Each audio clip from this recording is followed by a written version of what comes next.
Kendrick Perkins, D'Angelo Russell at Austin Reeves, yan ang ating pag-uusapan. Final seconds. Bryant for the win. Bang! Kendrick Perkins, pinayuhan naman itong Los Angeles Lakers na dapat daw ay gawin ng personal ang series nila dito sa Denver Nuggets. Lalo at alam naman daw natin na sinabihan daw ni Michael Malone ang Lakers last year na sila daw ang Lakers daddy. Kaya bilang dating NBA player daw ay isa daw itong disrespectful. Na dapat daw itong gamitin ng Lakers na isang motivation sa kanilang playoff series.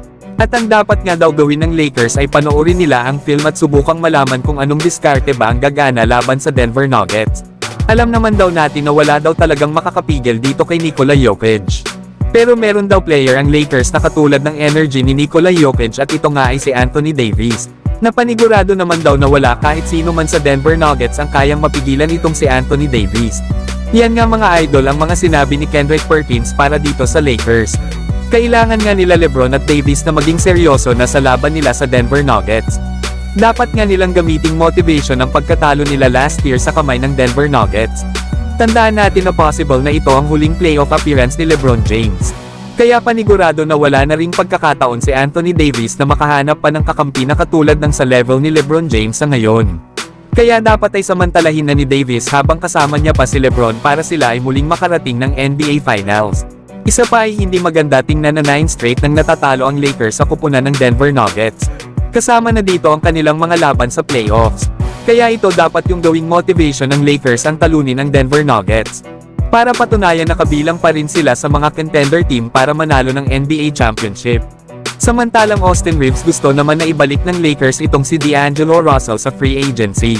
Ayon pa kay Austin Reeves ay gusto niya nga daw na makasama itong si D'Lo. Lalo at best friend niya nga daw ito sa kanilang kupunan.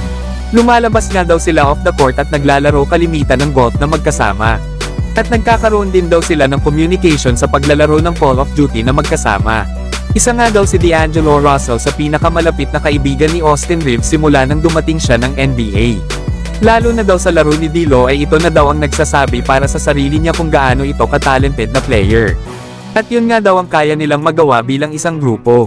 Kaya kailangan nga daw nila si D'Angelo Russell para sa kanilang pinakamahusay na paglalaro bilang isang team.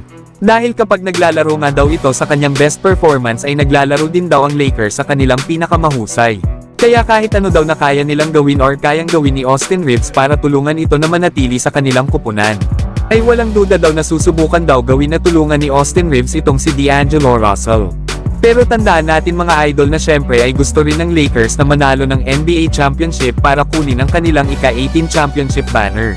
Kaya kung gusto talaga ni Austin Reeves na manatili itong si D'Angelo Russell, ay dapat muna nilang patunayan na mahalaga sila sa kanilang kupunan sa pamamagitan ng ipapakita nilang performance sa playoffs. Pagkakataon na nga nila ni Austin Reeves at D'Angelo Russell na mag-step up sa series nila laban sa Denver Nuggets. Lalo at 1-0 na ang kanilang standing at lamang na dito ang kupunan nila ni Nikola Jokic at Jamal Murray sa kanilang playoff series. Kaya tingnan natin mga idol, kung gagawa ba ng malaking impact ang duo nila ni Austin Reeves at D'Angelo Russell sa Game 2.